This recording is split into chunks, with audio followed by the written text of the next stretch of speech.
Livro Ouse Pedir Mais, capítulo 25. O cerne da oração unida.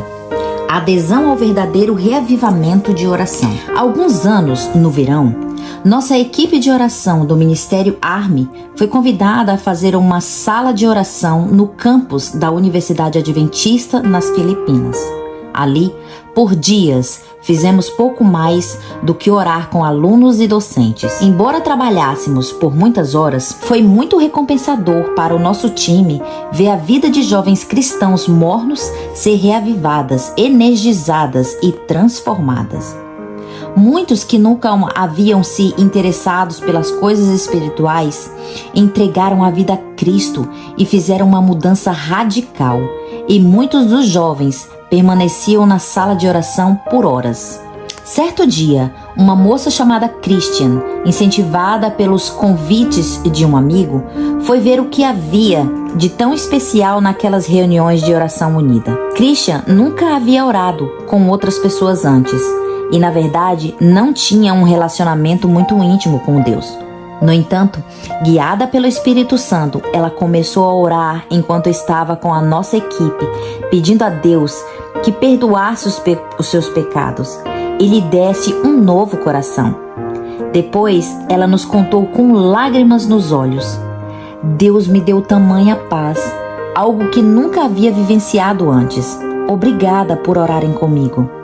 Então ela continuou: isso pode parecer estranho, mas durante a oração unida, vi um círculo de anjos maus tentando invadir o nosso círculo de oração a fim de nos impedir as preces, mas eles não conseguiram entrar, pois um círculo mais forte de anjos de luz os deteve. Ela fez uma pausa. Pude ver que Deus realmente está com vocês, protegendo todos enquanto ora. Embora ver anjos não seja norma em nosso círculo de oração, sabemos, por ser cristãos que acreditam na Bíblia, que participamos de uma batalha espiritual muito real entre os poderes das trevas e os poderes da luz. Por algum motivo, Deus permitiu que Christian teve um vislumbre dessa batalha a fim de nos lembrar a seriedade de nossa obra e nos incentivar a prosseguir em oração.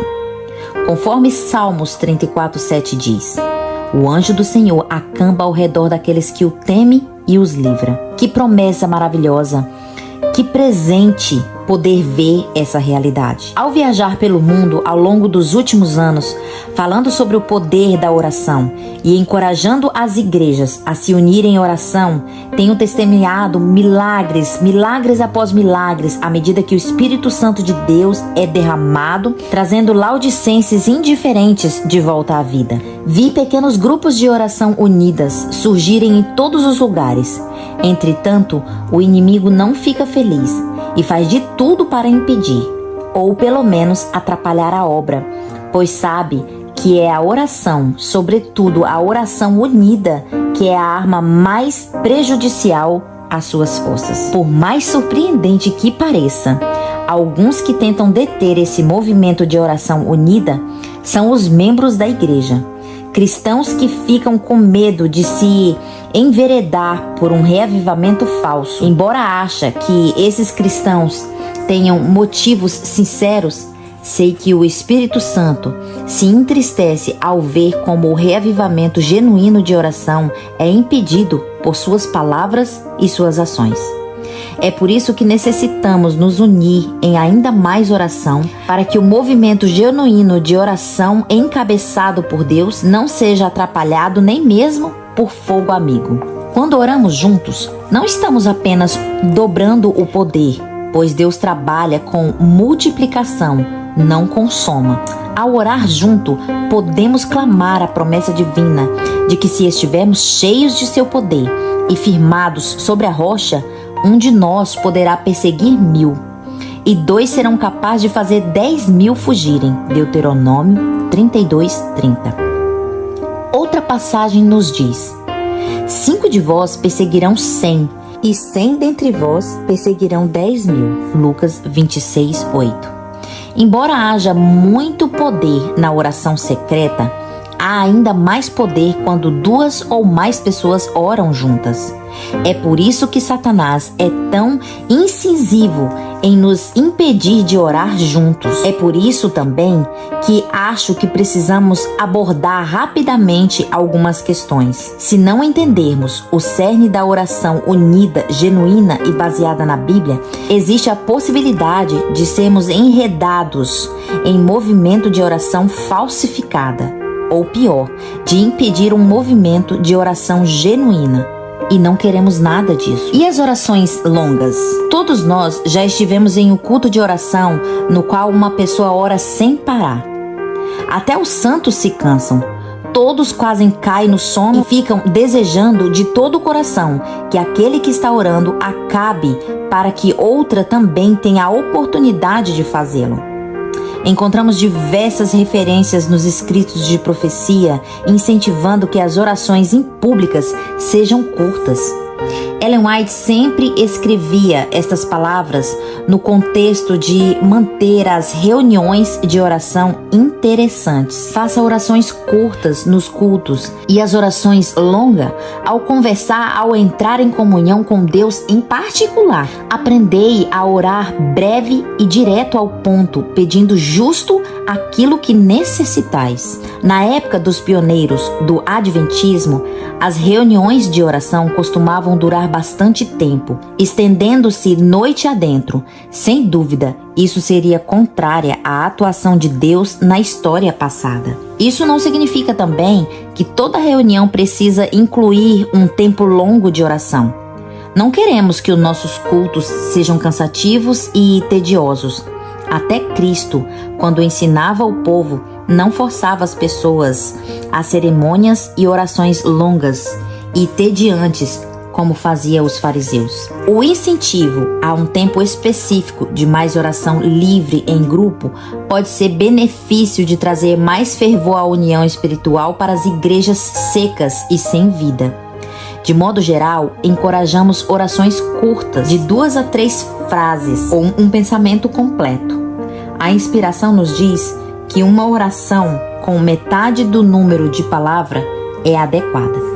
Em caso de ser separado um tempo estendido para as orações, é importante garantir que todos estejam unidos no desejo de orar. Se uma ou duas pessoas estão resistentes e desejam que o culto de oração termine, é melhor não prosseguir por muito tempo, pois a falta de união impede a bênção divina. Haverá casos em que a oração é expressa de modo especial pelo Espírito de Deus, quando a súplica é feita no Espírito.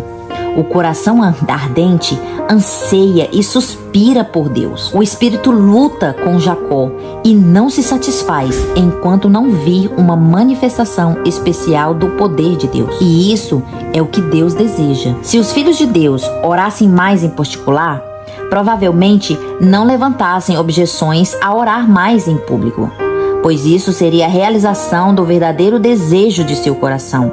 No entanto, a maioria de nós não ora de forma privada, pelo menos não como deveria.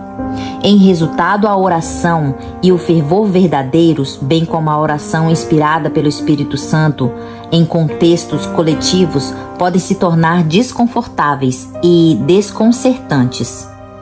Isso acontece porque o nosso coração está seco e frio. Uma pesquisa feita há alguns anos atrás sobre a vida devocional dos pastores descobriu que 80% deles oram menos de 15 minutos por dia. 70% disseram que preparam sermões somente estudando a palavra. Eu me pergunto, o que uma pesquisa desse tipo revelaria hoje? Confissões públicas. O que é e o que não é apropriado? Essa é uma das perguntas mais comuns que recebo. Ela é importante e merece ser debatida, em vez de que muitos se sentem temerosos ou desconfortáveis em relação até onde a confissão pública pode ser levada. Sabemos que Deus é o único capaz de perdoar pecados. A confissão de pecados diante de outros seres humanos não tem mérito algum. O importante é o que Deus vê e ouve. Ele lê os motivos de nosso coração. Dito isso, Há necessidade de confissão pública por vários motivos. No Espírito de Profecia, encontramos os principais a seguir, que parafraseei para simplificar. Confissão pública é humilhar a alma. Necessitamos ser humildes. Confissão pública é um testemunho para outros que necessitam se humilhar. Na confissão pública, assumimos responsabilidades por aquilo que fazemos de errado contra Deus e contra os outros, que buscamos consertar as coisas. Quando fazemos isso, a cura acontece.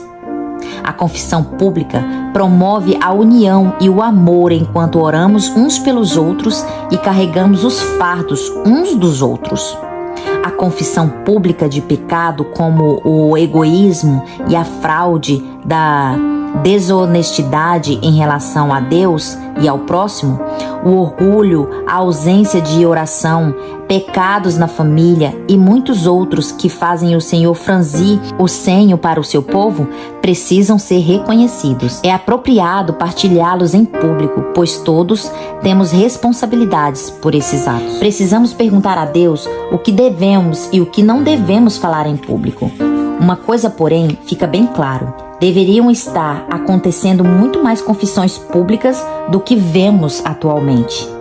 Todos os pecados reconhecidos necessitam ser confessados de maneira específica e deixados de lado. Que nenhum orgulho, estima ou justiças próprias impeçam de alguém de confessar o seu pecado para que possa fazer jus à promessa. O que encobre as suas transgressões nunca prosperará, mas o que confessa e deixa alcançará a misericórdia. Provérbios 28:13. Não retenhais coisa alguma de Deus, e não negligencieis a confissão de vossas faltas aos irmãos. O objetivo da oração unida inspirada na Bíblia. Ao encerrar esse capítulo, devemos nos lembrar mais uma vez de que o objetivo da oração unida inspirada na Bíblia não é pressionar uma agenda específica ou despertar sentimentos calorosos e agradáveis. O propósito de orar em grupo é desenvolver maior união na verdade, a fim de que os planos e os desejos de Deus se cumpram. Ellen White escreveu: grande importância é atribuída à oração feita em comum à união de desígnios. Deus atende às orações dos indivíduos. Nessa ocasião, porém, Jesus estava dando lições especiais e importantes que deviam ser particular de influência na igreja que acabava de organizar na terra. Deve haver acordo acerca de coisas que desejam, pelas quais oram, não simplesmente os pensamentos e esforços de uma só pessoa sujeita a enganos, mas as petições devem constituir o veemente desejo de várias mentes concentradas a um ponto. Em qual tema devem concentrar nossas orações? No derramamento do Espírito Santo, na pregação do Evangelho e na revelação da glória de Deus ao mundo, para que ele possa voltar a fim de buscar sua noiva. Satanás sabe da seriedade da nossa grande comissão. Por isso, ele tenta nos manter distante de nossa verdadeira fonte de poder. No entanto, enquanto a batalha em torno da oração continua, precisamos garantir que estamos ao lado certo da vitória espiritual. Caso contrário, Satanás será vitorioso. Rejeitamos aquilo que é falso e aceitamos o verdadeiro à medida que prosseguimos de joelho, pedindo que a vontade de Deus se cumpra e que seu Espírito seja derramado. Há mais que ele espera fazer. Está aguardando, porém, que mais de nós oremos.